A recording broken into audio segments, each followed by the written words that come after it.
Antoinette Harrell, and we are on a poverty tour in Hattiesburg, Mississippi. We're standing here with Miss Berry and also a student here in Mississippi on a poverty tour, and Mrs. Berry is going to give us a tour of her home, and you're going to find out some surprising things, that there's even snakes inside of her home. And so let me just allow the people that's with me to introduce themselves. Hi, my name is Averill Stokes. I'm a student at the University of Southern Mississippi, and I actually recently just met Miss Harrell. I'm just very interested in working with impoverished areas. Actually, the school is about 2 miles from here, and I would have never imagined that, this could be going on right near the school, right near a flourishing campus. And as you can see, I'm sweating right now. Like, the conditions, this is unbelievable. My name is Beulah Faye Berry, and this is 7 Singletary Drive, Hattiesburg, Mississippi. I am here and glad to have met Miss Harrell here to show them my house. My house is Why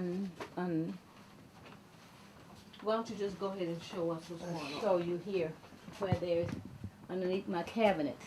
There's a big hole underneath that cabinet, underneath there. And then one night I could hear a rattlesnake underneath here. And it's been this way for a minute. And it's dry rotted. It's got a hole underneath, like I said. And then you got windows that you can't open. Don't open. No central air, no heat.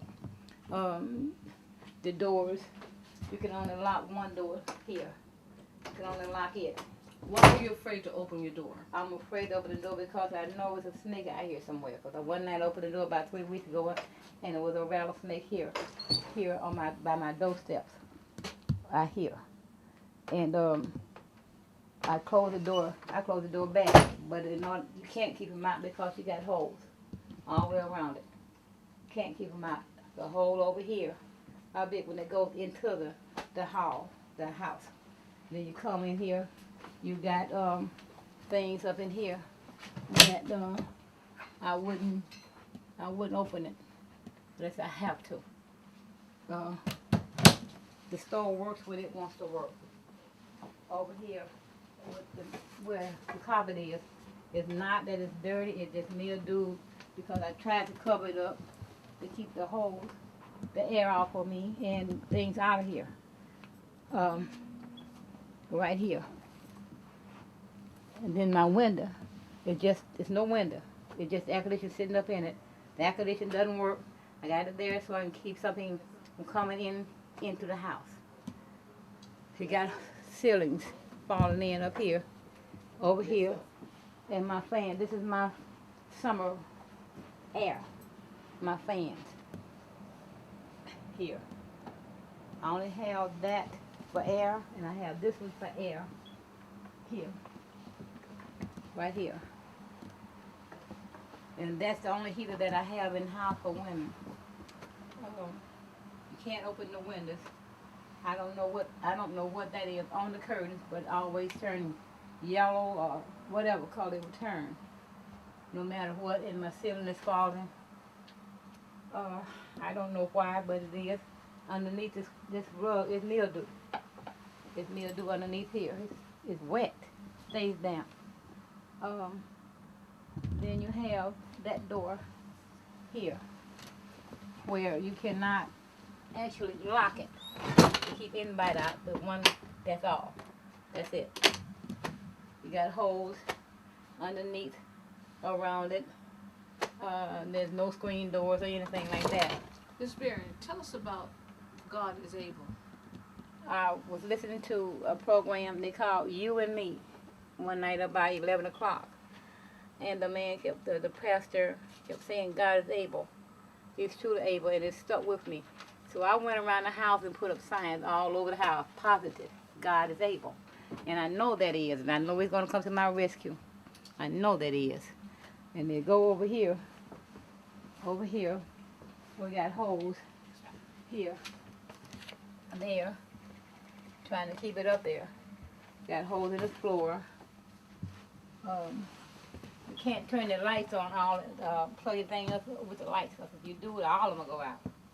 All of them will go out. This one is the only one that I would kind of feel halfway safe about turning on at one time up in here. But it needs fixing, what have it. This is the door to come off of this room, out of this area. And whose room is that? That was my, where my grandbaby and them be when they're here. When they be here, they're here. That's Kendarica and Carlton and Shelby. They'd be up in here, but it's the only one I kind of feel halfway safe. Now over here, there is no window. It's nailed up. There is no window there. Miss Berry, what did you do for a living? I did security.